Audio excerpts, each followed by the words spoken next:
wabarakatuh. Kita mulakan pengajian dengan Ummul Furqan Al-Fatihah. A'udzubillahi minasyaitanir rajim. Alhamdulillahirabbil alamin arrahmanir rahim maliki yaumiddin. Surah Mustaqim surah.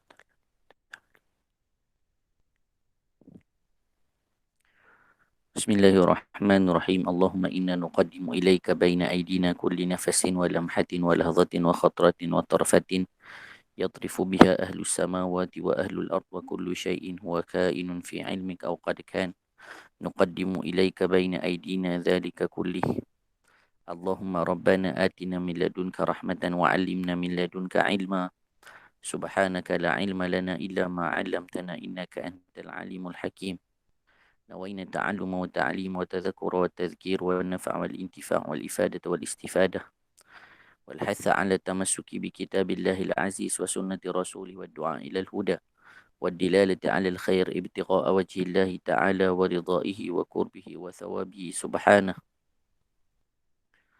اللهم ألهمنا علما نفقه به أوامرك ونواهيك وارزقنا فهما نعرف به كيف نناجيك يا أرحم الراحمين اللهم إنا نسألك فهم النبيين وحفظ المرسلين وإلهام الملائكة المقربين اللهم أغننا بالعلم وزينا بالحلم وأكرمنا بالتقوى وجملنا بالعافية يا أرحم الراحمين اللهم إنا نستودعك ما قرأناه أو نقرأه في هذا المجلس وما قبله وما بعده فاحفظه علينا حتى ترده إلينا وقت احتياجنا إليه اللهم أكرمنا بنور الفهم وأخرجنا من ظلمات الوهم وافتح لنا أبواب رحمتك وانشر علينا حكمتك يا أرحم الراحمين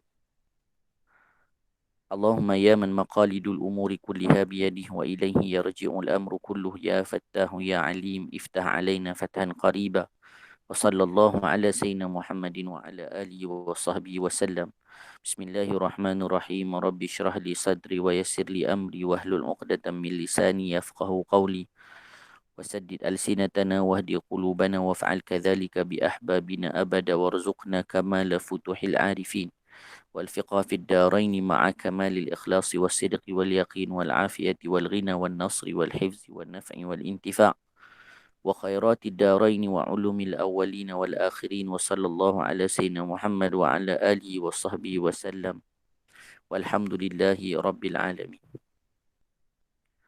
Bismillahirrahmanirrahim. InsyaAllah kita mulakan pengajian kita pada pagi ini dengan kita membaca zikir yang dianjurkan untuk dibaca pada bulan Zulhijjah. Cuma dianjurkan kalau dalam kitab disebutkan 10 kali.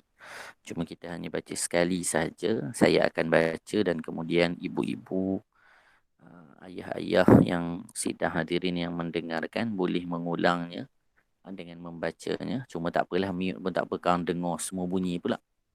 Cuma boleh mengikutinya setelah saya membacanya, insyaAllah. Bismillahirrahmanirrahim. La ilaha illallah adadal layali wad duhur. La ilaha illallah adadal ayyami wasyuhur. La ilaha illallah adada amwajil buhur. La ilaha illallah adada adha'afil ujur. La ilaha illallah adadal qatri wal matar. La ilaha illallah adada awraqi syajar. La ilaha illallah adada sya'ri wal wabar. La ilaha illallah adada ramli wal hajar. La ilaha illallah adada zahri wal thamar. La ilaha illallah adada anfasil bashar. La ilaha illallah adada dhunubina hatta tughfar. La ilaha illallah adada lamhil uyun. لا إله إلا الله عدد ما كان وما يكون. لا إله إلا الله تعالى عما يشركون. لا إله إلا الله خير مما يجمعون. لا إله إلا الله في الليل إذا عسعس. لا إله إلا الله في الصبح إذا تنفس. لا إله إلا الله عدد الرياح في البراري والسحور.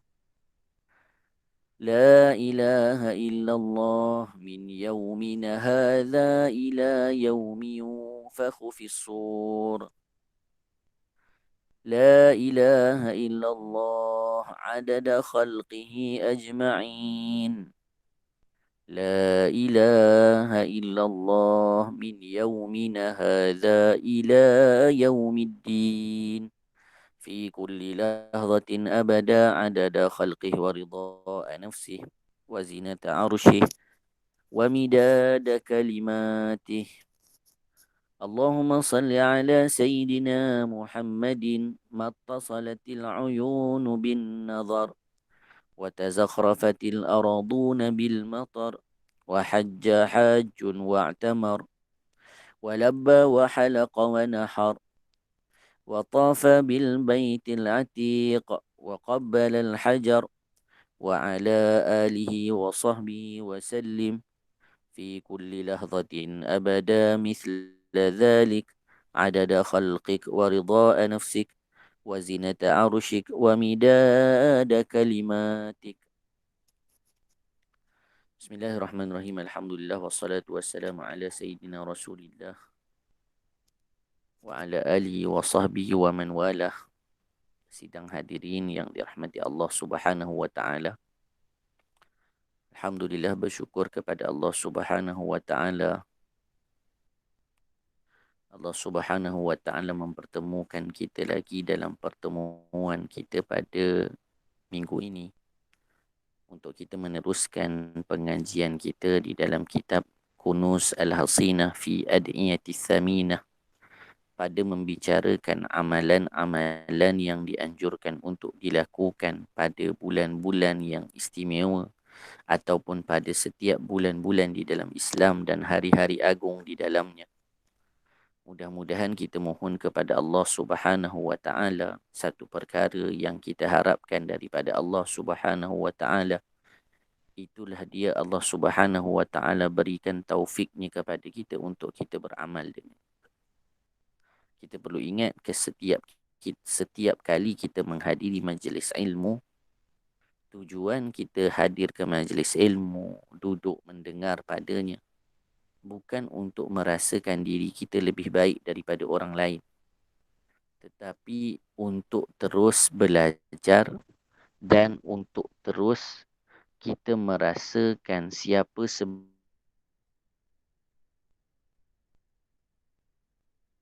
Allah Subhanahu wa taala, merasakan serba kekurangan,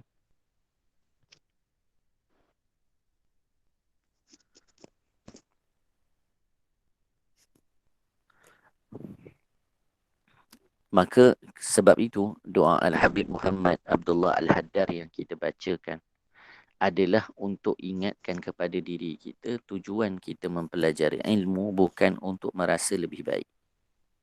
Bahkan tujuan mempelajari ataupun menghadiri majlis ilmu kena dihadami dengan baik, supaya tidak salah dalam tujuan kita menuju Allah Subhanahu wa taala. Sebagai contoh, kalau kita baca dalam sebuah kitab namanya Risalah Adab Sulukil Murid, adab pendekatan menuju kepada Allah Subhanahu wa taala, karangan Al-Imamul Haddad. Dalam fasal kedua, kata Al-Imamul Haddad, ketika mana seseorang ingin menuju kepada Allah.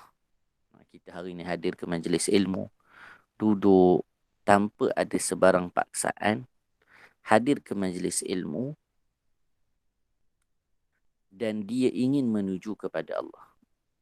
Maka apa yang perlu dilakukan, kata Al-Imamul Haddad, yang perlu padanya adalah sidqut taubah. Apa dia sidqut taubah?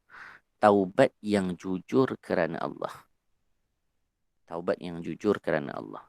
Jadi sebab itu dalam pembelajaran ilmu tasawuf, kita belajar dari satu tahap ke satu tahap ke satu tahap itu sangat penting. Kenapa?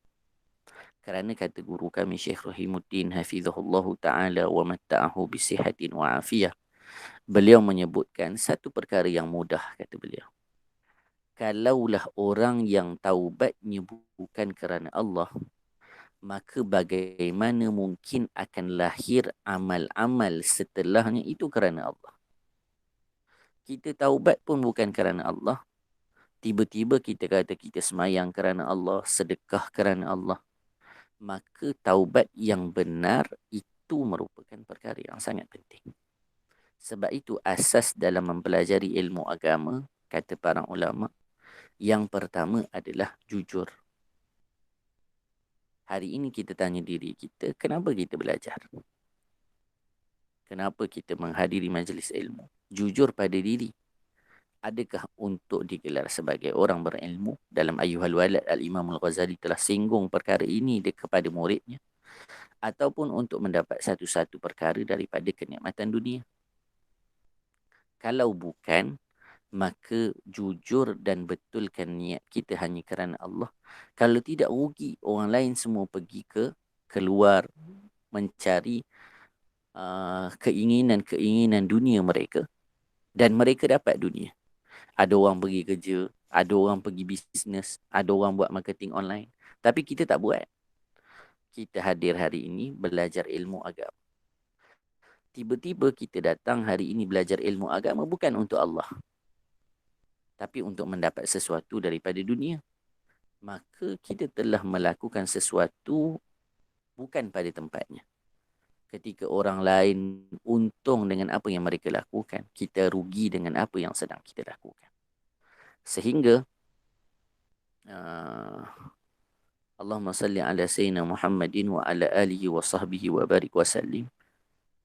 Guru-guru kami menyebutkan macam mana kita boleh lihat rosaknya manusia kerana niatnya yang salah dalam sesuatu yang dilakukan.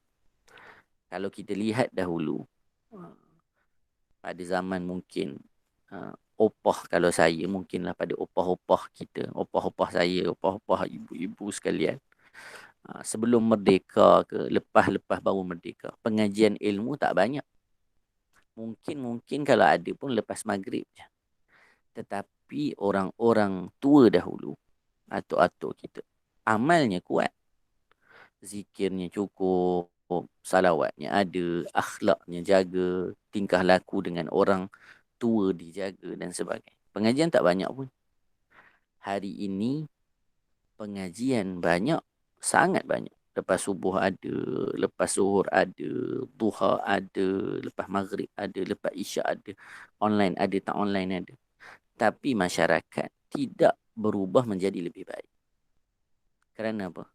Kerana niat menuntut ilmu yang salah. Kita belajar bukan untuk merasa diri lebih baik dari orang.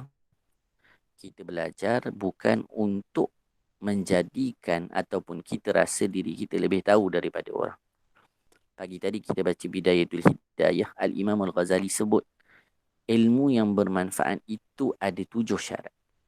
Nanti kalau ada kesempatan, ibu-ibu boleh buka di bahagian bab Bidayatul Hidayah, fasal yang ke-8.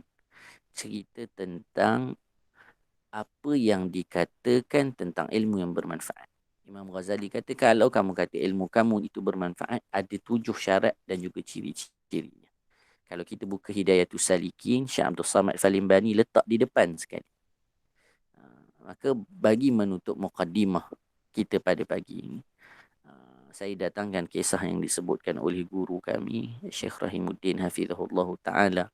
Kisah bagaimana Al-Imam Haris Muhasibi. Disebutkan kenapa namanya Muhasibi? Kerana banyak muhasabah. Kerana banyaknya muhasabah dirinya, dia digelar Muhasibi. Orang yang sentiasa muhasabah. Satu ketika dia hadir ke pengajian gurunya. Maka kemudian gurunya menceritakan tentang afatun nafs. Apa dia afatun nafs? Penyakit-penyakit hati. Maka disebut sifat tamak, disebut sifat sombong, disebut semua sifat-sifat yakni penyakit-penyakit hati. Apa yang berlaku? Al-Imam Haris Muhasibi yang banyak muhasabah, orang yang alim, kuat amalnya kepada Allah.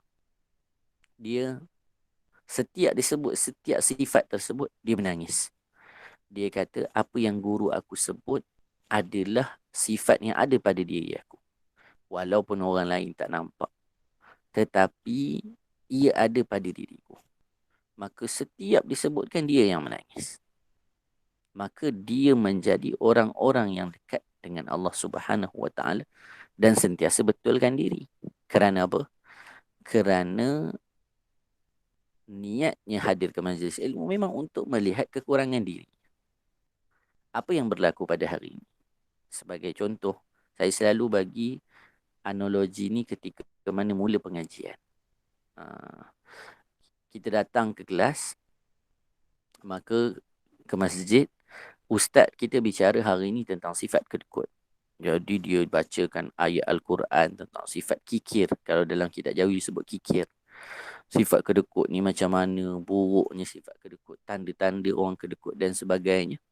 Habis pengajian dia datang jumpa ustaz. Dia kata, Ustaz ceramah tadi Masya Allah sedap. Dia kena puji sedap tu. Kalau kata tak sedap, ustaz tu pun tak nak cakap dengan dia. Maka kemudian dia kata apa? Ustaz cakap tentang sifat kedekut tu ustaz. Betul ustaz. Jiran belakang rumah saya, dia punya kedekut sebiji macam yang ustaz sebutkan. Maka hari ini orang belajar bukan untuk melihat kekurangan diri, tetapi untuk melihat kekurangan yang ada pada orang lain. Dan pada ketika itu dia akan menjadi orang yang rasa dia lebih baik daripada orang. Syekh Yusof selalu pesan pada murid-muridnya, kepada kami. Beliau sebutkan apa dia? Kamu kena ingat satu perkara. Cukuplah ketika mana syaitan merasakan dirinya lebih baik daripada Adam, Allah campakkan dia keluar daripada syurga. Hanya sekali perbuatan syaitan. Merasa dirinya lebih baik daripada Adam, maka Allah campakkan dirinya daripada syurga. Maka Syekh selalu sebut, kamu tanya kepada diri kamu, berapa kali kamu telah merasakan diri kamu lebih baik dari orang lain.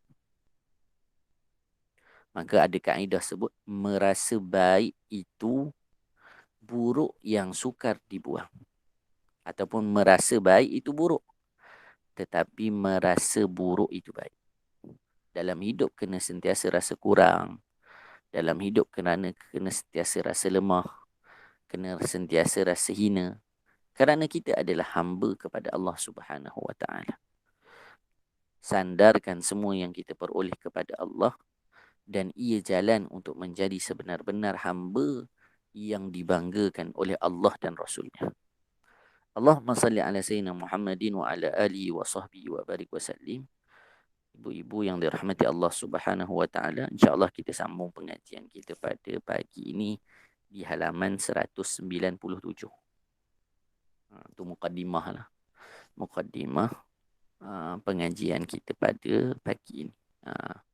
Kena juga kita selitkan dengan elemen yang kita sebut sebagai tazkiyah, agar sentiasa kita beringat dalam apa yang kita lakukan. Sebab itu kalau kita duduk dalam tarbiyah bersama guru, murid yang paling banyak dimarahi oleh guru adalah murid yang duduk dekat dengan guru, yang khidmat dengan guru, yang sentiasa menghadiri dan melazimi pengajian. Itu akan sentiasa kena marah. Bukan kerana dirinya teruk, tetapi guru ingin dia benar-benar jadi orang yang benar-benar kenal Allah. Tak pernah mendabik dada merasakan diri dia paling dekat dengan guru, maka dia rasa berbangga. Tak.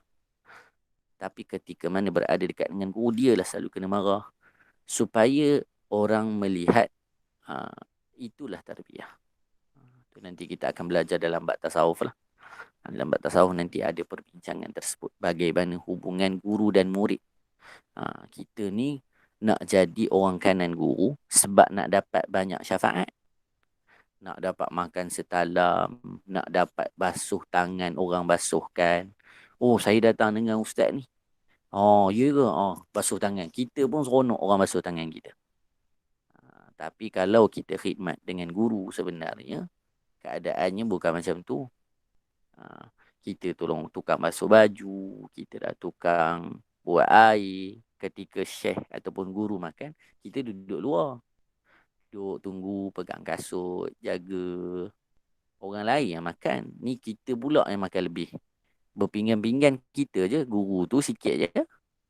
Kan? Maka kerana memahami konsep pentarbiyahan tersebut tidak tepat.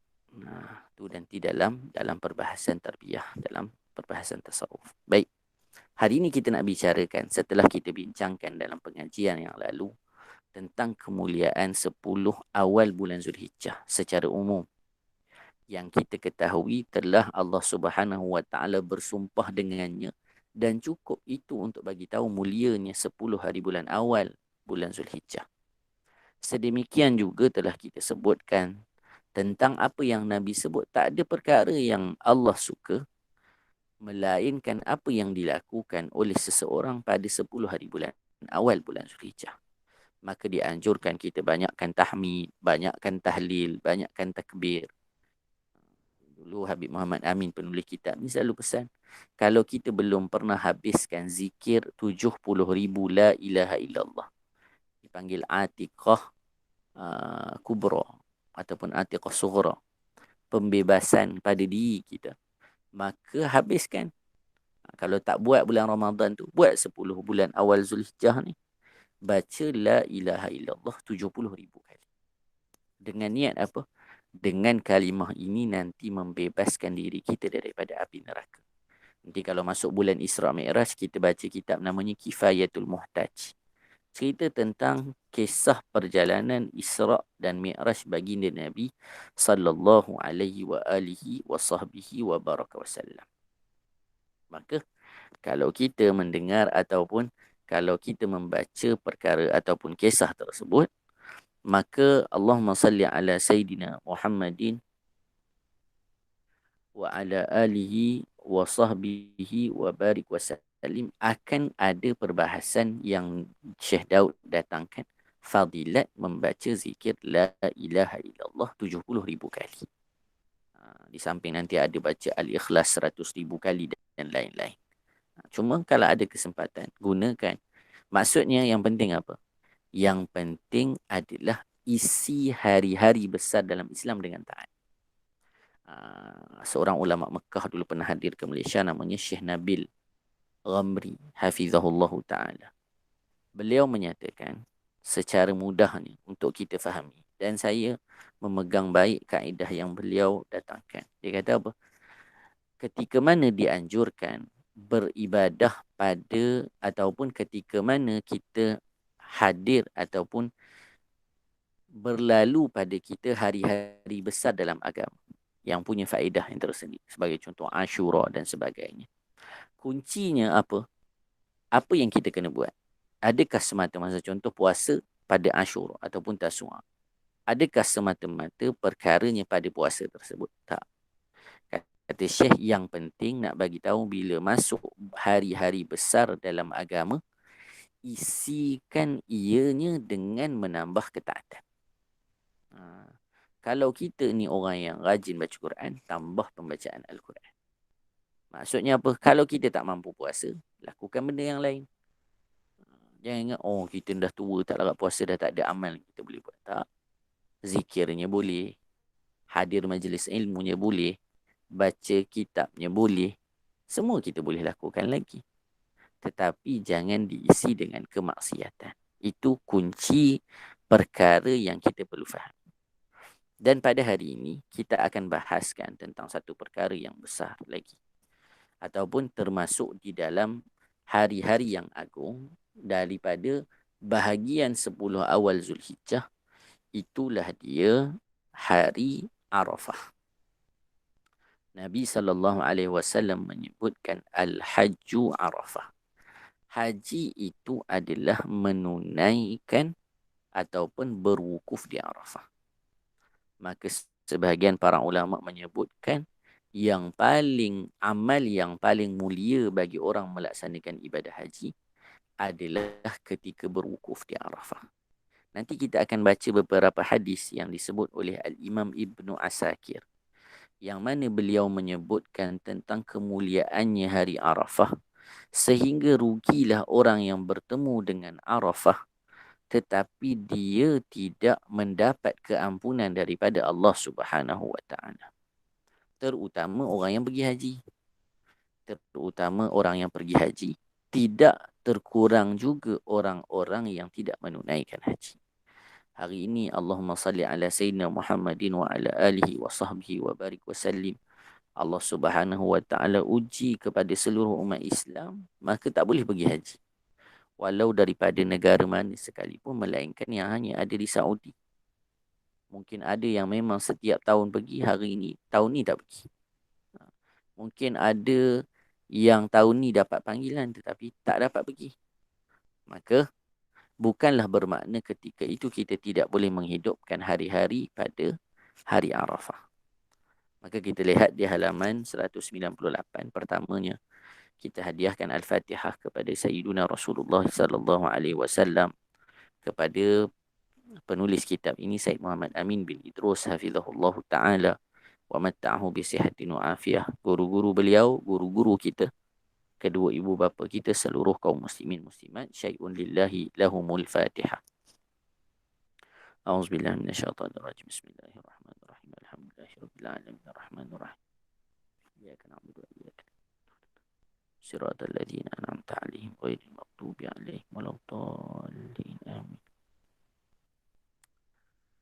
Bismillahirrahmanirrahim. Amalan pada hari Arafah. Bila hari Arafah? Hari Arafah adalah tanggal 9 hari bulan Zulhijjah. Kalau di negara kita adalah pada hari Khamis, 9 hari bulan Zulhijjah. Maka ada nama-nama bagi setiap harinya dan ada sebab kenapa dinamakan dengan hari-hari tersebut. Sebagai contoh, nanti kalau ada kesempatan, ibu-ibu boleh baca Haji Nabi SAW. Itu satu bab yang sangat seronok untuk dibaca dan sangat penting untuk kita baca. Cerita tentang bagaimana sifat haji baginda Rasulullah SAW. Nabi bertolak daripada Madinah di penghujung bulan Zulqaidah dan Nabi sampai ke Mekah pada 4 hari bulan Zulhijjah. Nabi menetap di Mekah selama beberapa hari. Tanggal 8 hari bulan Zulhijjah Nabi bertolak ke Mina. Nabi bertolak ke Mina, maka 8 hari bulan Zulhijjah dinamakan sebagai Yaumut Tarwiyah. Kalau kita nak tulis, jadi 8 hari bulan Zulhijjah namanya hari Tarwiyah. 9 hari bulan Zulhijjah namanya hari Arafah. 10 hari bulan Zulhijjah namanya Yaumun Nahar. Yaumun Nahar, hari menyembelih. 11 hari bulan Zulhijjah namanya Yaumul Qar. Yaumul Qar ni apa? Hari menetap. Kenapa menetap? 11 hari bulan Zulhijjah, jemaah haji tak pergi mana-mana. Duduk terus menetap di Mina. 12 hari bulan Zulhijjah, Yaumun Nafaril Awal. Hari nafar awal. Apa nafar awal? Balik awal. Siapa? Orang-orang yang nak balik awal.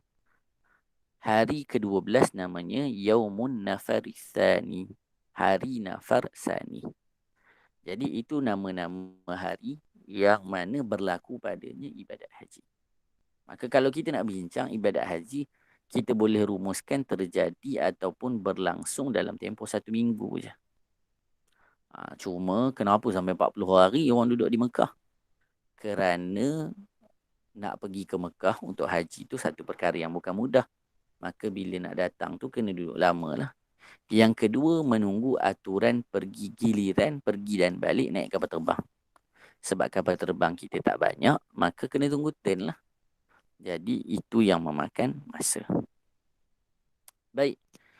Maka hari Arafah merupakan hari yang sangat mulia. Kita akan baca dahulu amalan ini supaya kita dapat habiskan ikut aturan masanya. Kemudian kita akan baca hadis-hadis yang berkaitan dengan hari Arafah. Di antara amalan-amalan yang dianjurkan untuk dilakukan pada hari Arafah. Apa dia? Yang pertama, melakukan ta'rif. Apa dia ta'rif? Iaitu berkumpul di masjid atau di rumah pada saat sore hari Arafah, yakni petang. Biasanya kita lakukan setelah asar. Bila? Tanggal 9 Zulhijjah. Zulhijjah sini ke Zulhijjah Mekah? Zulhijjah waktu tanah air. Jangan tunggu wukuf sebagai contoh. Jangan tunggu wukuf di Malaysia, di Mekah. Sebab apa? Sebab tahun ini wukuf di Mekah berlaku pada hari raya di tanah air kita. Maka waktu hari itu adalah pada waktu di tanah air. Maksudnya 9 Zulhijjah di Malaysia lah. Hal ini bagi yang tidak melaksanakan ibadah haji, agar tetap membaca doa, zikir dan salawat. Apa tujuan? Semata-mata untuk mendekatkan diri kepada Allah Subhanahu wa Ta'ala. Ini satu perkara yang penting. Okey. Siapa ada jawapan boleh buka mic cakap kan. Kita dalam ibadah ada banyak yang kita buat. Kita semayang duha. Kalau orang tanya semayang duha contohnya, kenapa kita semayang duha?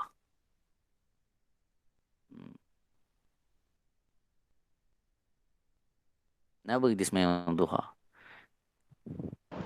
Untuk tunaikan sedekah kepada 360 tulang gitu ya? Okey, tu siapa? Ajah Saya Rahayu. Tapi Rahayu. nama saya Lamat. Lamat tu nama suami saya. Oh gitu. Ajah Rahayu jawab untuk tunaikan hak. Satu. Kenapa kita baca surah Al-Waqiah? Contoh, kan dianjurkan baca surah Al-Waqiah lepas asar. Kita baca mengelakkan ataupun untuk tidak apa-apa. Betul tak? Untuk kaya lah. Okey. Saya bagi satu analogi mudah. Ketika mana ada seorang, contohlah, katalah raya ni macam raya puasa. Akan banyak ada open house. Banyak open house, maka kita pun pergi makan. Katalah ni bukan musim PKP. Makan. Sampai kita dah kenyang dah.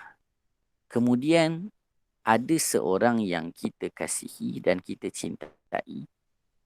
Katalah ni zaman bujang juga. Zaman kahwin dah tak ada dah. Tapi kalau yang dah kahwin, dia akan faham. Yang belum kahwin tapi dia ada kekasih contohnya, maka dia juga akan faham. Sampailah kita dah pergi semua open house. Malam tu ada satu open house dekat rumah kawan kita contohnya. Dan kekasih kita datang. Jadi kita ni dah kenyang pun. Kita bukan nak pergi makan pun. Kan? Betul tak? Jadi, tapi kita pergi juga. Sebab apa? Sebab kekasih kita datang.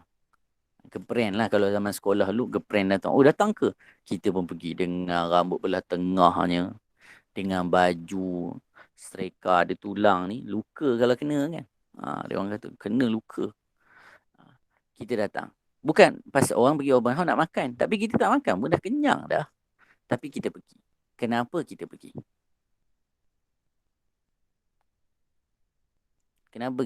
Kenapa kita pergi? Siapa boleh jawab? Saya. Tunaikan tanggungjawab Tunaikan tanggungjawab. Cinta, Ustaz. Cinta? Ya. Okey, cinta. Apa yang diharapkan dari cinta tu? Kenapa orang nak pergi? Ya, kita betul kita pergi kerana cinta. Tapi kenapa kita nak kena pergi tu? Kerana yang kita inginkan adalah kedekatan. Duduk dekat. Itu yang kita inginkan. Kedekatan dengan orang yang kita kasihi. Maka sebab itu kalau kita baca dalam semua kitab fiqh, dalam amal yang kita lakukan, sebelum cerita fadilat, fadilat adalah untuk motivasi seorang hamba agar dia ada momentum dan kekuatan untuk beramal. Tapi dalam semua perbahasan telah disebut. Cuma sebab itu kalau orang pondok dia baca halus. Apa maksud baca halus? Sepatah dia akan tengok. Ketika kita baca laju, kadang-kadang ada beberapa hikmah yang kita terpisah daripadanya. Dalam kitab sebut bila kita buat semua tu, taqarruban ilallah. Kesemua dalam perbahasan amal akan sebut yang kamu lakukan sebenarnya taqarruban ilallah. Ingin dekatkan diri kamu kepada Allah. Itu hakikat ubudiyah. Kita buat semua benda tu. Kenapa? Kerana bila kita solat, kita akan jadi dekat dengan Tuhan. Bila kita selawat, kita jadi dekat dengan Nabi. Dan itu yang ingin kita harapkan. Kedekatan demi kedekatan demi kedekatan. Dan itu sifat kekasih. Tadi orang pergi open house. Bukan sebab nak makan. Tapi ingin duduk dekat dengan orang yang dicintai. Cukuplah. Walaupun tak tegur, dapat tengok. Memadai. Maka jadi kisah Laila Majnun. Tengok apa? Tengok atap pun jadilah. Sebab apa? Kedekatan. Maka dalam ibadah yang ingin diharapkan adalah kedekatan kepada Allah dan Rasul. Itu dibaca setiap hari kalau kita baca dalam kitab. Sama dalam ni, tengok. Semata-mata. Bila cakap semata-mata, tak ada niat lain. Untuk mendekatkan diri agar kita semakin dekat dengan Allah. Itu asas zikir. Itu asas dalam ibadah.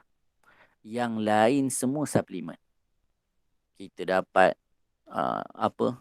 dapat kekayaan, dapat kemurahan rezeki, dapat semua itu suplemen. Tapi yang menjadi asas kepada ibadah agar diri kita makin dekat. Kalau tak dapat benda lain pun, dapat dekat itu nilai yang paling bernilai. Tak ada apa lagi yang lebih besar daripada orang dapat mendekatkan dirinya kepada Allah dan Rasul. Dan dia nanti mengharapkan ketika mana berada di akhirat bertemu dengan Allah Subhanahu wa ta'ala. Yang lain itu tambahan-tambahan untuk merasa daripada bahagian nikmat-nikmat yang Allah berikan. Okey. Dan orang bila dia beramal dengan semata-mata tersebut, semata-mata mendekatkan, maka ketika itu tidak memikirkan natijah dari apa-apa yang akan dilakukan. Saya dulu pernah sebut pada kelas ada bersama dengan beberapa orang artis-artis lah kita sebutkan. Maka kita tanyakan soalan. Kalaulah sahabat-sahabat yang melaksanakan sembahyang duha contohnya untuk mendapat kekayaan sebagai contoh. Tiba-tiba dah sembahyang duha tak kaya. Apa akan jadi kepada kita? Kalau hanya paksi kita kepada apa yang kita sebutkan. Apa akan jadi pada kita kalau setelah sembahyang duha tak kaya? Adakah hilang Allah daripada kehidupan kita? Maka memahami hakikat ubudiyah itu satu perkara sangat penting. Dalam Bidayatul Hidayah, Imam Ghazali ada bab khusus cerita tentang makna ibadah dan ubudiyah. Apa dia ibadah? Apa dia ubudiyah? Itu disebutkan oleh Al-Imam Al-Ghazali rahimahullahu ta'ala di dalam kitabnya Ayyuhal Walad. Baik. Dan agar menyerupai jamaah haji yang sentiasa melakukan wukuf di padang Arafah. Kan disebutkan man tashabbaha biqaumin fahuwa minhum. Siapa yang menyerupai sesuatu kaum, maka dia bagi bahagian mereka. Maka kita harapkan ketika di hari yang Allah Subhanahu wa ta'ala paling banyak bebaskan hambanya daripada api neraka, maka kita mengharapkan agar diri kita juga dibebaskan oleh Allah Subhanahu wa ta'ala daripada api neraka. Kita lihat dalam kitab Al-Majmu' karangan Al-Imam An-Nawawi. Dijelaskan qala al-Imam An-Nawawi at-ta'rifu bi ghairi Arafat wa huwa al-istima'ul ma'ruf fil buldanil ba'da al-'asri yawma Arafah. berkumpul pada hari Arafah lepas asar, itu dinamakan sebagai at-ta'rif. Wa fihi khilafun lis-salaf. Ulama berbeza pandangan tentang hukumnya. Rawainahu fi Sunanil Baihaqi an Abi Awanah radhiyallahu ta'ala anhu qala ra'aitul Hasan al-Basriya yawma Arafah ba'da al-asri jalasa fada. Seorang ulama namanya Al-Imam Hasan al-Basri. Ni kalau ibu-ibu ada kesempatan, kalau ada yang dalam ni yang ada buku Dalail Khairat yang bahasa Arab full, yang mungkin ada beli dengan Kak Faridah, di bahagian belakang Dalail Khairat tu ada istighfarat nama dia. Istighfar. Istighfar itu tulisan Al-Imam Hasan al-Basri. Istighfar tersebut tulisan Al-Imam Hasan al-Basri. Penuh dengan keberkatan, dan kalau kita baca istighfar beliau, menitik air mata kita. Ya Allah, ya Tuhanku, aku memohon keampunanmu daripada perkara yang aku ketahui dan aku tidak ketahui. Ya Allah, ya Tuhanku, aku memohon keampunan darimu di atas segala nikmat yang engkau berikan kepadaku. Tetapi dengan nikmat tersebut, aku telah melakukan maksiat kepadamu. Tingginya bahasa Al-Imam Hasan al-Basri ketika kita baca istighfarnya akan menitiskan air mata. Bahkan kita tak pernah minta mohon ampun dengan Allah macam tu pun. Kita mengejar bilangan biar dapat ni 20,000 ni, pesan 20,000. Astaghfirullahalazim. Tetapi hatinya tak rasa apa-apa pun. Tapi ketika kita membaca istighfar Imam Hasan al-Basri, istighfarnya itu membawa semua kesalahan-kesalahan kita untuk dimohonkan ampun. Yang kita tak tahu, yang kita tahu, yang kita sembunyikan, yang kita tak sembunyikan, yang daripada nikmat kita lakukan untuk maksiat kepada Allah, semua tu kita mohon ampun. Maka Imam Hasan al-Basri tabi'in yang ma'ruf, seorang yang sangat salih.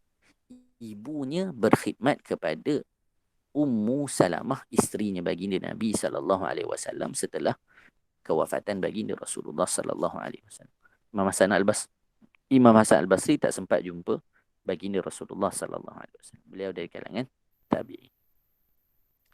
Maka apa dia kata Abi Awanah? Dia kata, aku melihat Hasan al-Basri pada hari Arafah lepas asar duduk dan berdoa.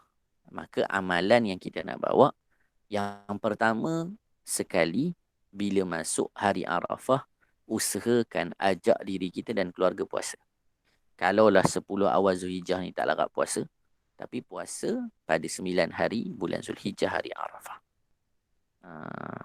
Kenapa? Nabi dah sebut puasa pada hari Arafah mengkafarahkan dosa tahun ini dan tahun akan datang. Dulu kan saya pernah dengar salah satu daripada syarahan Syekh saya sebut antara takwilan para ulama. Ni takwil, maksudnya bukan mesti. Apa dia? Orang yang mampu puasa pada hari Arafah, itu tanda tahun depan dia hidup lagi. Uish, macam tu pula. Kenapa macam tu? Sebab Nabi kata, siapa puasa hari Arafah, tahun ni Allah ampunkan dan tahun depan. Maka nak dapat pengampunan tahun depan, kena hidup dululah. Ada ulama sebut macam tu. Tapi ada sebahagian sebut bukan sedemikian. Ajal ni, bila sampai masanya, dia akan sampailah. Tak kira lah tua ke muda, sihat ke tidak. Jadi, cuma itu daripada takwilan para ulama. Jadi, kelebihan puasa hari Arafah, Allah ampunkan dosanya tahun ini dan tahun akan datang, 2 tahun. Hari Ashura setahun. Hari Arafah 2 tahun. Kemudian disebutkan apa dia? Bila mana hari, perkara kedua, apa dia? Cuba lakukan at-ta'rif. Kalau dulu sebelum musim PKP, kalau saya tak salah, ada sebahagian masjid lakukan. Habib Ali contohnya, Zainal Abidin hafizahullah ta'ala, beliau bersama dengan jemaah buat lepas asar, duduk di masjid, berdoa, berzikir, bersolawat dan sebagainya. Jalasa fada'a, duduk dan berdoa. Oh, duduk kat rumah boleh Ustaz? Boleh. Habis tu kenapa kena pergi masjid? Dekat masjid dapat iktikaf. Berkumpul dan sebagainya. Kemudian wa dzakarallaha azza wa jalla, berzikir kepada Allah, fajtama'an nas, maka manusia semua berkumpul bersama. وفي رواية رأيت الحسن خرج يوم عرفة من المعصورة بعد العصر فعرفا. وعن قتادة عن الحسن رضي الله تعالى عنهما قال أول من صنع ذلك ابن Abbas. Siapa yang mula-mula buat at-ta'rif ni? Berkumpul pada asar lepas asar 9 Zulhijjah adalah Imam Ibnu Abbas radhiyallahu ta'ala anhuma, sepupu baginda Nabi sallallahu alaihi wasallam. Wa qala al-atharu sa'altu al-imam Ahmad bin Hanbal anhu ay at-ta'rif faqala arju annahu la ba'sa bih. Imam Ahmad ditanya tentang apa perbuatan ni, bukannya Arafah nak kumpul-kumpul. Imam Ahmad bin Hanbal kata arju, aku mengharapkan tak ada masalah. Qad fa'alahu ghairu wahidin al-Hasan wa Bakrun wa Thabitun wa Muhammad bin Wasi' kanu yashhaduna al-masjida yawma Arafah. Itu merupakan perkara-perkara yang dilakukan oleh bukan seorang dari ulama, bahkan ramai yang mana mereka menghadiri masjid dan berkumpul pada hari Arafah. Jadi kalau dalam keadaan sekarang mungkin tidak berkemampuan kita melakukan sedemikian, cukup sekadar kita berkumpul bersama dengan ahli keluarga kita. Berkumpul bersama dengan ahli keluarga kita pada hari Arafah. Lepas asar di rumah bersama-sama. Kemudian disebutkan lagi membaca doa hari Arafah yang ketiga lah kita sebutkan. Kalau di sini yang kedua, tadi kita dah tambah dengan puasa. Membaca doa hari Arafah karya Al-Imam Ali Zainal Abidin bin Husain bin Ali bin Abi Talib radhiyallahu ta'ala. Ini nanti boleh kita bacakan bersama ahli keluarga. Alhamdulillahi Rabbil Alamin. Allahumma lakal hamdu badi'as samawati wal ard. Dal jalali wal ikram rabbal arbab. Wa ila kulli ma'lu. Wa khaliqa kulli makhluqin. Wa waritha kulli syai'in. Laysa kamithlihi syai'un. Wa la ya'zubu anhu ilmu syai'. Wa huwa bikulli syai'in muhit. Wa huwa ala kulli syai'in raqib. Anta Allahu la ilaha illa anta. Al-ahadul mutawahhidul fardul mutafarrid. وأنت الله لا إله إلا أنت الكريم المتكرم العظيم المتعظم الكبير المتكبر وأنت الله لا إله إلا أنت العلي المتعال الشديد المحال وأنت الله لا إله إلا أنت الرحمن الرحيم العليم الحكيم وأنت الله لا إله إلا أنت السميع البصير القديم الخبير وأنت الله لا إله إلا أنت الكريم الأكرم الدائم الأدوم وأنت الله لا إله إلا أنت الأول قبل كل أحد والآخر بعد كل عدد وأنت الله لا إله إلا أنت الداني في علوه والعالي في دنوه وأنت الله لا إله إلا أنت ذو البهاء والمجد والكبرياء والحمد وأنت الله لا إله إلا أنت الذي أنشأت الأشياء من غير سنخ وصورت ما صورت من غير مثال وابتدعت المبتدعات بلا احتذاء أنت الذي قدرت كل شيء تقديرا ويسرت كل شيء تيسيرا ودبرت ما دونك تدبيرا وأنت الذي لم يعنك على خلقك شريك ولم يؤازرك في أمرك وزير ولم يكن لك مشاهد ولا نظير أنت الذي أردت فكان حتما ما أردت وقضيت فكان عدلا ما قضيت وحكمت فكان نصفا ما حكمت وأنت الذي لا يحويك مكان ولا يقوم لسلطانك سلطان ولا يعيك برهان ولا بيان أنت الذي أحصيت كل شيء عددا وجعلت لكل شيء أمدا وقدرت كل شيء تقديرا. Itu panjang lagi dalam doa tersebut. Kesemuanya bicara tentang kekuasaan Allah Subhanahu wa taala dan nafi dan isbat dalam kalimah tauhid. Panjang doa ni. Batu baca lepas asar. Baca lepas asar di samping doa-doa yang lain.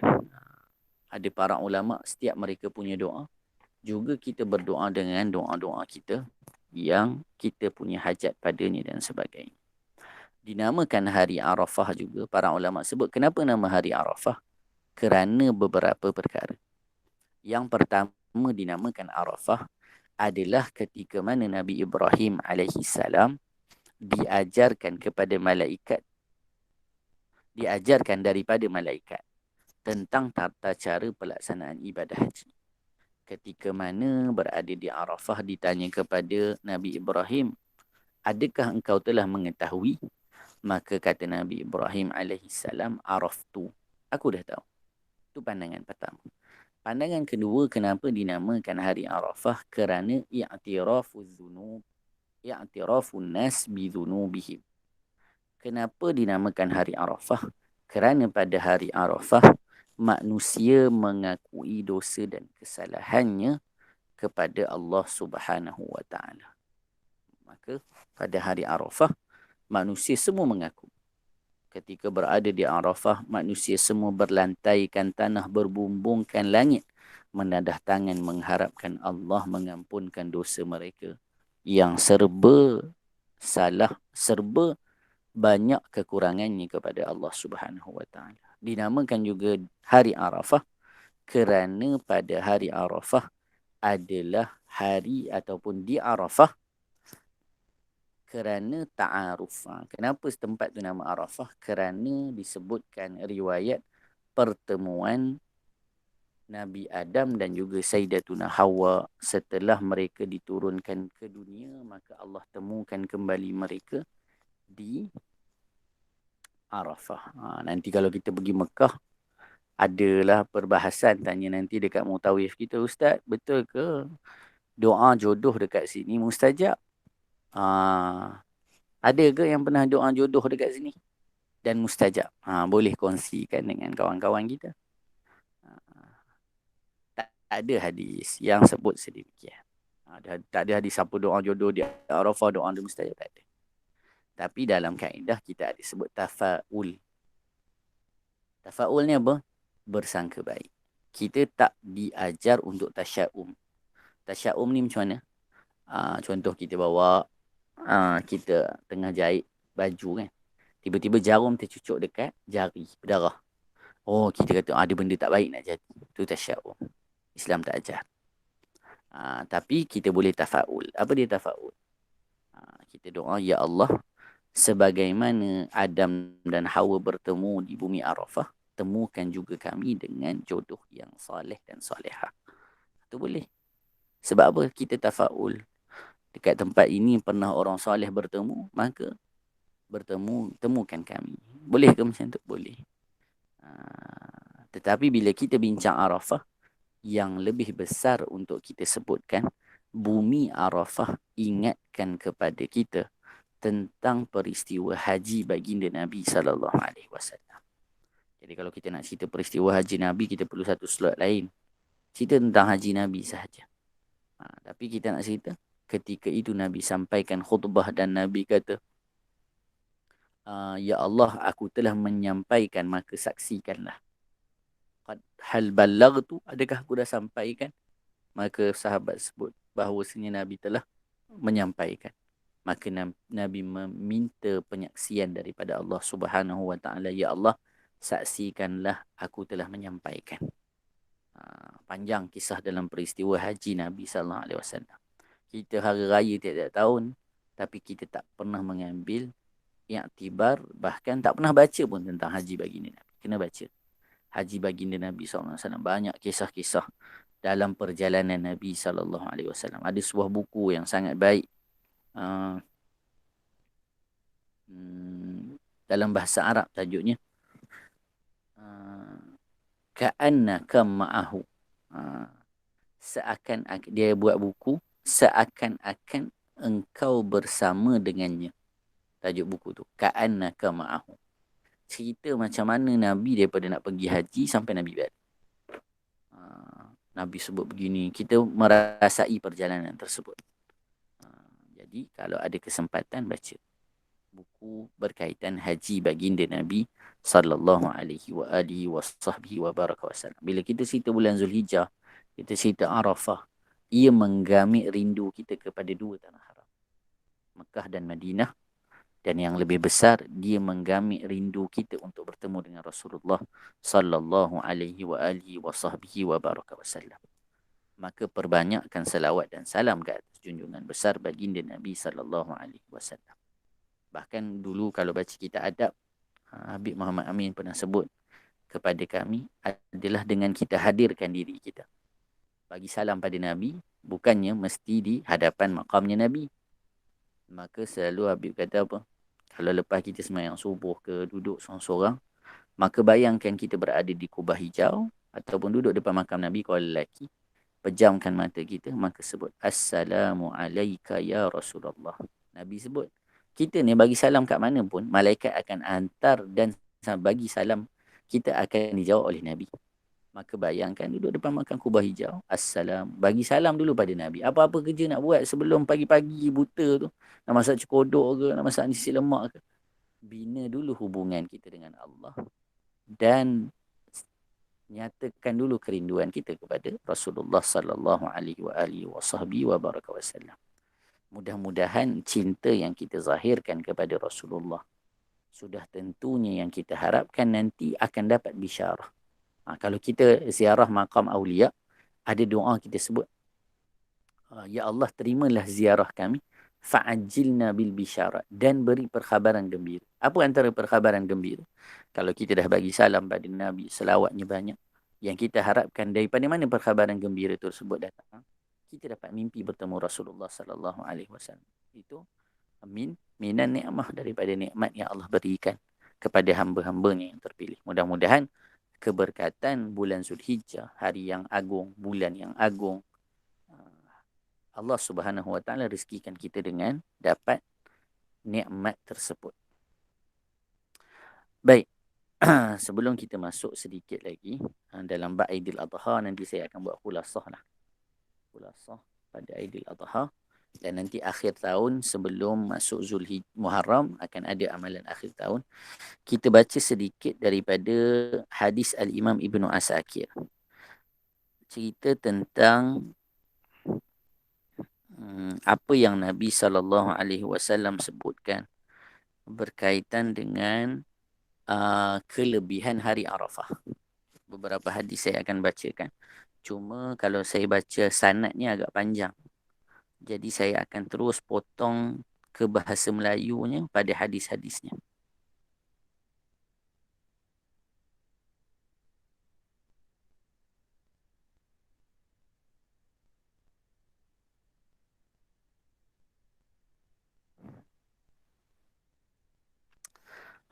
Hadis yang pertama daripada, nanti boleh cari buku Al-Imam Ibnu Asakir, ada dah disiapkan terjemahannya kalau saya tak salah. Jabatan Mufti Negeri Sembilan ada, dan juga Yayasan Safa ada keluarkan. Telah menceritakan kepada kami Abu Umais daripada Qais bin Muslim daripada Tariq bin Hisham, beliau berkata, telah datang seorang lelaki daripada kaum Yahudi kepada Umar radhiyallahu taala anhu, lalu berkata, wahai Amirul Mukminin, sesungguhnya kamu membaca satu ayat dalam kitab kamu yang jika diturunkan ke atas kami kaum Yahudi, nescaya kami akan menjadikan hari tersebut sebagai hari raya. Umar radhiyallahu taala anhu berkata, apakah ayat tersebut? Lelaki itu berkata, firman-Nya, al-yawma akmaltu lakum dinakum wa atmamtu alaikum ni'mati wa raditu lakumul Islam madinah. Ayat ini diturunkan ketika mana? Khutbah Hajjatul Wada' baginda Nabi sallallahu alaihi wasallam. Pada hari ini aku telah sempurnakan bagi kalian agama kalian, dan aku telah cukupkan nikmatku buat kalian. Aku telah ridha Islam itu menjadi agama untuk kalian. Beliau berkata, maka berkata Umar, demi Allah sesungguhnya saya mengetahui hari itu diturunkan ke atas Rasulullah, iaitu petang hari Arafah pada hari Jumaat. Maka hari Arafah mengingatkan kepada kita tentang peristiwa turunnya ayat sempurnanya agama. Maka itu keistimewaan 9 hari bulan Zulhijjah dan keistimewaan hari Arafah. Hadis yang kedua daripada Ghailan ibnu Jarir daripada Abdullah ibnu Ma'bad daripada Abi Qatadah radhiyallahu taala anhum, beliau berkata, seorang lelaki telah datang menemui Rasulullah sallallahu alaihi wasallam. Lalu berkata, wahai Rasulullah, bagaimanakah kamu berpuasa? Abu Qatadah berkata, maka Rasulullah sallallahu alaihi wasallam menjadi marah tatkala Umar ibn al-Khattab melihat perkara tersebut. Beliau berkata, kami mengakui Allah sebagai Tuhan, Islam sebagai agama, dan Nabi Muhammad sallallahu alaihi wasallam sebagai nabi. Kami berlindung dengan Allah daripada kemurkaan Allah dan kemurkaan Rasulnya. Abu Qatadah berkata, sentiasalah Umar mengulang perkataannya sehinggalah kemarahan Nabi reda. Kemudian Umar berkata, wahai Rasulullah, bagaimanakah dengan orang yang berpuasa setahun keseluruhannya? Rasulullah sallallahu alaihi wasallam bersabda, tidak dikira puasa bagi orang yang tidak berbuka. Abu Qatadah berkata, maka berkata Umar, wahai Rasulullah, bagaimana pula dengan orang yang berpuasa 2 hari dan berbuka tidak berpuasa sehari? Maka sabda Rasulullah sallallahu alaihi wasallam, adakah seseorang yang mampu melakukannya? Umar bertanya lagi, bagaimana pula dengan orang yang berpuasa sehari dan berbuka 2 hari? Sabda Rasulullah sallallahu alaihi wasallam, saya berkeinginan jika saya berkemampuan untuk melakukan sedemikian. Kemudian Rasulullah sallallahu alaihi wasallam bersabda, 3 hari daripada setiap bulan. Tu hari putih, 13, 14, 15. Dan puasa pada bulan Ramadan sehingga Ramadan seterusnya, maka inilah puasa sepanjang tahun keseluruhannya. Puasa hari Arafah, saya mengharapkan ganjarannya di sisi Allah Subhanahu wa taala agar dihapuskan dosa-dosa pada tahun selepasnya dan tahun sebelumnya. Puasa hari Ashura pula, saya mengharapkan ganjarannya di sisi Allah Azza wa Jalla dihapuskan dosa-dosa pada tahun sebelumnya. Jadi itu cerita tentang kelebihan berpuasa pada hari Arafah. Kemudian kita ambil satu lagi hadis.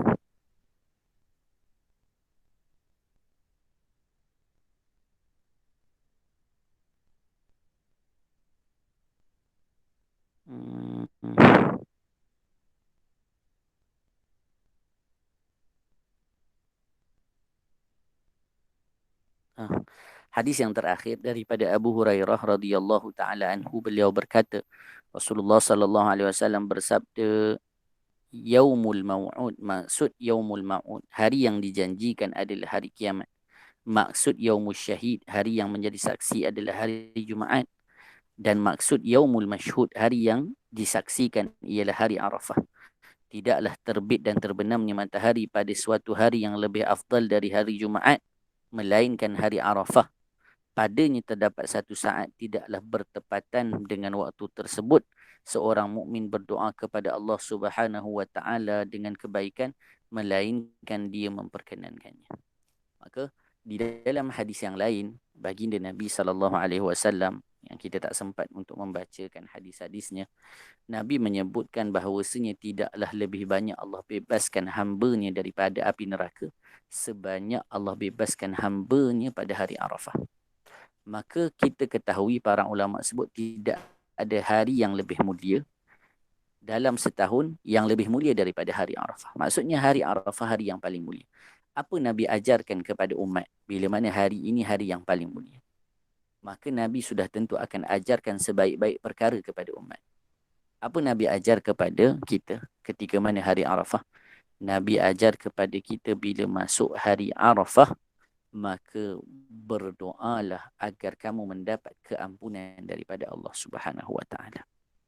Maka kena minta ampun banyak-banyak pada Allah bila masuk hari Arafah. Ada kesempatan baca istighfar yang kita sebut istighfar Al-Imam Hasan Al-Basri tersebut. Juga dengan istighfar-istighfar yang lain. Salawatnya ditambahkan, zikirnya diperbanyakkan, mengharapkan keampunan dan kedekatan kepada Allah Subhanahu wa taala. Baik. Perkara terakhir yang ingin kita sentuh pada pertemuan kali ini di halaman 214. Bayanu ma yutlabu fi yaumi Aidil Adha. Pada menerangkan apa yang dituntut untuk dilakukan pada hari raya Aidil Adha. Baik. Kita tengok terus kepada kitab ni, amalan pada hari raya Aidil Adha. Maka hari raya ada dua, satu Aidul Fitri, satu Aidil Adha. Para ulama menyebutkan bahawasanya kemuliaan hari raya Aidil Adha lebih tinggi dan lebih besar daripada Aidul Fitri, sehingga diharamkan berpuasa pada 4 hari. Hari raya 3 hari tasyrik. Bahkan Al-Imam Syafi'i sebagaimana disebutkan, antara hari-hari yang mustajab doa adalah pada malam hari raya. Maka ini yang kita sebut adat yang kita perlu ubah dalam kalangan masyarakat kita. Bila masuk malam raya, kita kacau rendang, buat masak ketupat dan sebagainya. Patut awal-awal tu kita buat dah. Tapi yang perlu dilakukan pada malam hari raya adalah menghidupkan malam untuk Allah Subhanahu Wa Taala. Tengok, di antara amalan-amalan yang dianjurkan untuk dilakukan pada hari raya Aidil Adha. Pertama, menghidupkan malam Aidil Adha dengan bermacam ibadah. Seperti salat sunat, membaca Al-Quran, bersalawat kepada Nabi SAW, berdoa dan beristighfar. Sebagaimana sabda Rasulullah SAW, Man ahya laylatayil idi ahyallahu qalbahu yawma tamutul qulub. Barang siapa yang menghidupkan 2 malam hari raya, nescaya Allah menghidupkan hatinya pada hari matinya semua hati. Selalu guru kita ataupun orang tua kita, malam hari raya mereka solat tasbih. Malam hari raya mereka solat tasbih. Mengambil yang pertama, sembahyang tasbih tu lama masanya. Yang kedua, Allahumma salli, fadilat sembahyang tasbih ada fadilat yang tersendiri, apatah lagi bertepatan dengan hari yang mana mustajabnya doa pada malamnya. Apa dia sekurang-kurang menghidupkan malam? Sembahyang maghrib, isyak dan subuh berjemaah. Itu sekurang-kurang menghidupkan malam pada malam hari raya. Solat isyak dan subuh berjemaah, bukan maghrib, subuh, isyak. Solat isyak dan subuh secara berjemaah. Okey. Membaca takbir. Kita bertakbir pada hari raya Aidul Adha. Cuma dekat sini ada sedikit pembetulan. Bukan pembetulan, penambahan. Yang dinamakan yang pertama adalah takbir mutlak. Takbir mutlak ni yang berterusan. Masuknya mulai dari terbenamnya matahari setelah maghrib pada malam hari raya, salat sunat Aidil Adha. Yang kedua, takbir muqayyad. Takbir muqayyad ni takbir yang dilakukan setiap kali setelah sembahyang setelah sembahyang fardu. Dekat sini ditulis apa? Mulai dari setelah solat maghrib pada hari raya, dan dibaca setiap kali selesai dari melaksanakan solat fardu atau sunnah, dan berakhir waktunya setelah solat asar pada hari 13 Zulhijjah. Dekat sini ada sedikit penambahan. Dalam mazhab al-Imam Syafi'i yang muktamad, bagi orang yang tidak melaksanakan ibadat haji, ia bermula pada 9 hari bulan Zulhijjah lepas subuh. Tapi negara kita jaranglah buat. Tak pernah buat lagi rasanya. Tak pernah buat lagi. Tapi kalau orang yang tak buat haji, 9 hari bulan Zulhijjah lepas subuh, dia dah dianjurkan untuk bertakbir. Lepas main subuh. Jadi lepas main subuh kita dah takbir. Allahu Akbar, Allahu Akbar, La ilaha illallah, semua tu. Allahu Akbar, Allahu Akbar. Kalau dekat Arab, saya ni dah 6 tahun tak raya dekat Malaysia. Kan? Raya dekat Mekah, dekat Mina lah. Jadinya kalau Arab tu dia takbir tak ada lagu. Jadi Allahu Akbar, Allahu Akbar, Allahu Akbar, La ilaha illallah, Allahu Akbar, walillahil hamd. Tu setiap Arab. Relax je. Tapi kalau orang kita kan Mendayu je tu yang teriak habis tu. Habis teriak. Ni kalau hari ni PKP, hari ni ada pengumuman kan. Kalau kata takdirnya tak boleh rentas negeri, teriak pula lah takbir. Sebab tak boleh balik. Nak balik hari Rabu nantilah apa. Teriak pula. Jadi, masuknya pada 9 hari bulan Zulhijjah. Adapun kalau orang buat haji, masuknya adalah pada 10 hari bulan Zulhijjah lepas zuhur. Lepas zuhur. Ataupun lepas melakukan asbabut tahallul. Itu dalam bab haji nanti. Dia buat perkara yang mengharuskan dia untuk bertahallul, barulah ketika itu dia anjurkan kepada dirinya untuk bertakbir. Lafaz takbir, Allahu Akbar, Allahu Akbar, Allahu Akbar, La ilaha illallah, Allahu Akbar, Allahu Akbar, walillahil hamd. Itu yang kita selalu baca. Kemudian bersilaturahim pada kerabat dan tetangga. Menghubung tali silaturahim. Ziarah lah. Ziarah. Memotong haiwan korban. Jadi dianjurkan kalau kita ada kesempatan. Bahkan dianjurkan menjadi satu anjuran setiap rumah seorang melakukan ibadah korban. Kalau orang dalam rumah tersebut ada kemampuan tapi tak buat korban, dalam mazhab Imam Syafi'i hukumnya makruh. Hukumnya makruh. Bukan semua, tapi seorang memadai. Jadi haiwan korban ada perbahasannya yang khusus. Masuk waktu orang tengok sedikit pengertian menyembelih korban. Jadi kalau orang tanya kenapa korban, taqarruban ila Allah, nak dekatkan diri dengan Allah Ta'ala, kita buat korban. Udhiyah adalah haiwan yang dipotong pada hari raya Aidil Adha sampai 13 Zulhijjah. Semata-mata untuk mendekatkan diri kepada Allah. Dalam kitab semua sebut macam tu. Tapi kita selalu tinggal yang tu dan kita rasa tak ada point pun benda tu. Kalau tak tulis pun orang tahu tak ada tujuan kenapa dia tulis semata-mata kerana Allah. Kerana itu tujuan utama dalam setiap ibadah. Hukum berkorban adalah sunat muakkadah bagi seseorang yang tinggal di kota atau desa. Juga bagi yang melakukan ibadah haji ataupun tidak. Ini pandangan yang kuat dalam mazhab Al-Imam Syafi'i. Jadi nanti dalam kitab ada perbahasan tingkatan binatang apa yang paling baik. Ada tingkatan-tingkatannya. Kemudian kalau dibahas lagi dalam bab korban sampai ada perbahasan berkaitan dengan warna apa yang paling baik. Jantan atau betina.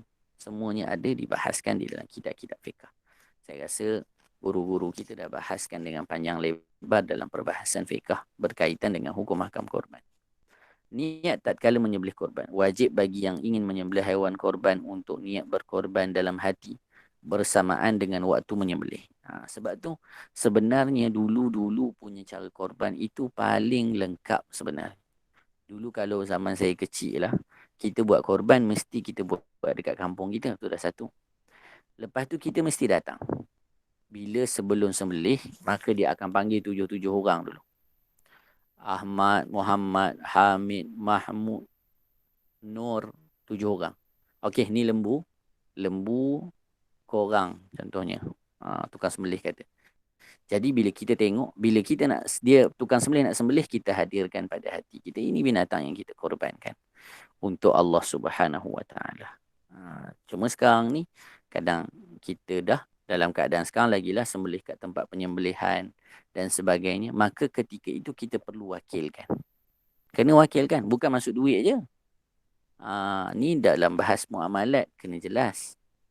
Bila kita nak buat korban, bukan masuk duit je jadi korban tu. Tak, kena lafaz dulu wakil kepada orang yang nak buat korbankan kita nanti.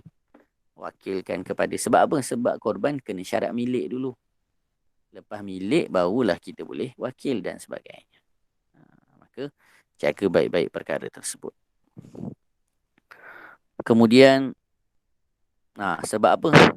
Kerana ibadat udhiyah itu adalah perlu kepada niat. Kita sembelih binatang korban bukan sembelih daging lembu semata-mata. Tapi ia ibadah. Sebab itu nanti dalam perbahasan, kalau kita buat korban, sebahagian guru kita kata, kalaulah kita tak dapat, contoh kita buat korban di luar negara, macam mana pula nak ambil daging tu? Tapi ada orang buat korban dan mereka agihkan daging korban tersebut. Maka kalau kita dapat, kita ambil. Walaupun sedikit. Kenapa? Kerana walaupun ni daging biasa je, saya biasa makan daging wagyu Ustaz, 30,000 satu bahagian kalau korban. Kan daging wagyu mahal. Biasa saya makan dekat tu, kat Ampang ada, dekat mana-mana lagi. Kedai steak tu kan. Ada beza ke tak? Ada beza. Para guru kita sebut apa? Beza sembelihan daging tersebut dengan daging. Daging ini daging ibadah. Daging ini daging ibadah. Maka rasanya, walaupun kata, liat lah. Tapi memberi kesan pada tubuh. Sebab ia dilakukan untuk dekatkan diri kepada Allah. Maka kalau ada orang bagi daging korban pada kita, ambil. Jangan tolak. Ambil sikit. Kalau kita dapat daging korban kita, lebih lagi lah kan. Lebih lagi lah. Yang baik kata dia, kalau saya tak salah disebutkan, ambil bahagian dalam, ambil hati dan sebagainya. Untuk kita makan. Tapi kalau dah kita buat dekat tempat lain, maka kalau ada orang bagi pada kita, ambil. Kenapa kita nak? Kerana ini daging ibadah. Punya nilai yang tersendiri pada sisi agama. Perincian waktu niat tatkala udhiyah terdapat 3 keadaan. Jika niat udhiyah bersamaan dengan disembelihnya hukum korban, maka hukumnya adalah sah udhiyah. Jika niat udhiyah tu korban lah. Sebelum disembelihnya haiwan korban dan telah ditentukan haiwan korban yang akan disembelih, maka hukumnya adalah sah untuk udhiyah. Lain halnya, maksudnya kita dah tentukan, okey ni lembu kita, jadi kita dah niat dah. Jadi waktu sembelih dah tak perlu dah kalau kita tak datang. Lain halnya jika waktu niat, iaitu sebelum ditentukan haiwan yang akan disembelih, maka hukumnya adalah tidak sah untuk udhiyah. Jika niat udhiyah setelah disembelihnya haiwan korban, maka hukum haiwan itu tidak sah. Contoh niat udhiyah, bismillah, wallahu akbar, sallallahu alaihi sayyidina Muhammad wa ala alihi wa sahbihi wasallam, Allahu akbar, Allahu akbar, Allahu akbar, walillahil hamd. Allahumma hadha minka wa ilaika fataqabbal minni kama taqabbaltaha min khalilika Ibrahim. Yang dia kata, ya Allah, ini daripadamu dan kepadamu. Fataqabbal minni, ya Allah, terimalah daripadaku sebagaimana engkau menerimanya daripada kekasihmu Nabi Ibrahim alaihissalam. Tuh. Jadi itu antara niat-niat yang dianjurkan untuk dilakukan. Jadi kita kena niat yang kita lakukan ini bukan saja-saja buat korban, tapi kita niat untuk dekatkan diri kepada Allah Subhanahu Wa Taala.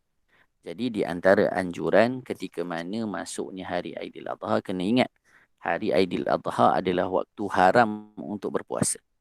Malamnya mustajab doa dan hidup diawalkan ataupun ketika mana hari raya Aidilfitri, dianjurkan kita untuk makan dulu baru semayang.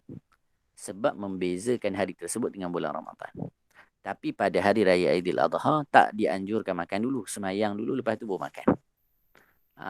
Tak payah nak tunggu masak nasi minyak semua tu. Tapi kita solat dahulu, barulah kemudian kita makan. Dan dianjurkan kalau kita semayang kat masjid, pergi ikut kawasan jalan lain, balik ikut jalan lain. Itu dianjurkan. Untuk menambah saksi-saksi di hadapan Allah Subhanahu Wa Taala. Dan Allahumma salli ala sayyidina Muhammadin wa ala alihi wa sahbihi wa barik wa sallim. Jaga kemuliaan Ashhuril Hurum. Zulhijjah adalah bulan-bulan haram. Jaga kemuliaannya dengan melaksanakan taat kepada Allah dan menjauhi maksiat.